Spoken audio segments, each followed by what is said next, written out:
Olá,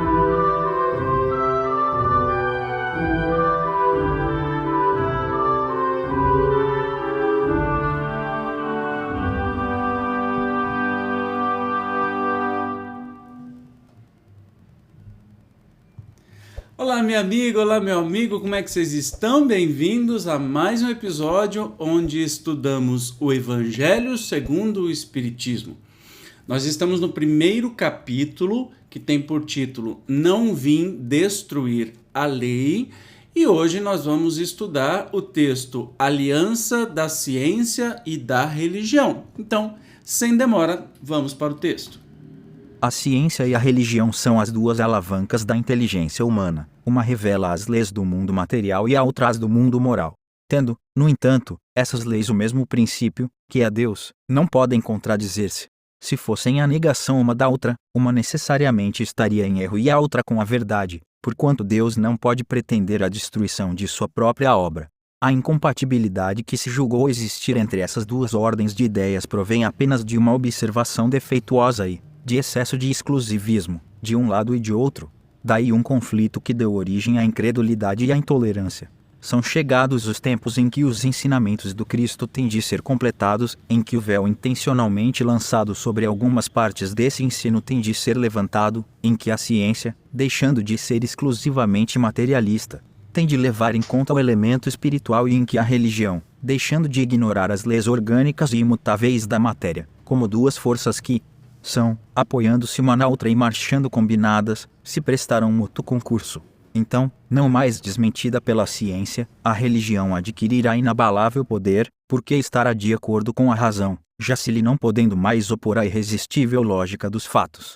A ciência e a religião não puderam, até hoje, entender-se, porque, encarando cada uma as coisas do seu ponto de vista exclusivo, reciprocamente se repeliam. Faltava com que encher o vazio que as separava, um traço de união que as aproximasse. Esse traço de união está no conhecimento das leis que regem o universo espiritual e suas relações com o mundo corpóreo, leis tão imutáveis quanto as que regem o movimento dos astros e a existência dos seres. Uma vez comprovadas pela experiência essas relações, nova luz se fez, a fé dirigiu-se à razão, esta nada encontrou de ilógico na fé, vencido foi o materialismo.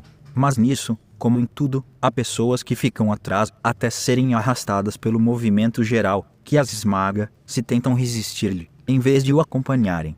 É toda uma revolução que neste momento se opera e trabalha os espíritos. Após uma elaboração que durou mais de 18 séculos, chega ela à sua plena realização e vai marcar uma nova era na vida da humanidade. Fáceis são de prever as consequências. Acarretará para as relações sociais inevitáveis modificações às quais ninguém terá força para se opor, porque elas estão nos desígnios de Deus e derivam na lei do progresso, que é lei de Deus, né? Um texto bem sucinto, bem tranquilo da gente entender que ciência e religião, quando nós estamos falando com razão, né? No caso do espiritismo não é religião, mas não necessariamente precisam ser opostos, né? A ciência e a religião. Claro, se você inventa coisas, como por exemplo, a criação do mundo, que tem na Bíblia, né? Que é comum para os judeus e também para os cristãos, obviamente que não tem, a ciência diz outra coisa, né? Com provas, com comprovações, e óbvio que isso, se não for encarado como algo alegórico, entra em contradição, né? Agora, quando, e eu já vi, por exemplo, padres e padres católicos que afirmam de pé junto que Adão e Eva existiram, e passam uma vergonha danada porque tá cheio de brecha aí, e padre católico que estudou teologia, então eles sabem disso, eles não são desavisados e acreditam à toa nas coisas, que sabe claramente que isso é uma visão alegórica, é um mito, né?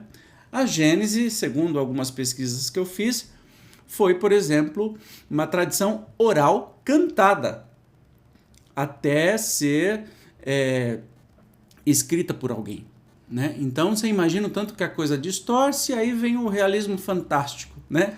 Que o autor Aguinaldo Silva gosta muito de escrever. Então, quando a religião consegue ser um pouco lógica, ela não vai se chocar com a ciência. Agora, se quiser ficar inventando coisa e negando a ciência, é lógico que vai bater uma com a outra. A vantagem do espiritismo, não como religião, mas algo que tem a função de, para algumas pessoas, é trazer aí à luz os fatos pela lógica, né? E vem explicando muita coisa, como por exemplo no Céu e Inferno, né? Vem explicar justamente todas as mitologias, todas as coisas que tem aí desde muito tempo atrás. Então, é isso que é legal a gente estudar a doutrina espírita para pensar pela razão, né? Para pensar não pelo dogma que alguém disse que não pode questionar e a coisa fica por isso mesmo, mas sim pela razão, pela lógica. Para mim, Evandro foi o que me cativou, né? Não foi outra coisa. O espiritismo me pegou por aí. Bom, muito bem, hoje foi rapidinho. No próximo episódio, nós teremos uma comunicação, lembra que eu falei? Chamada Instruções dos Espíritos. Sempre no final do capítulo tem uma ou duas comunicações e que vem falar sobre a nova era.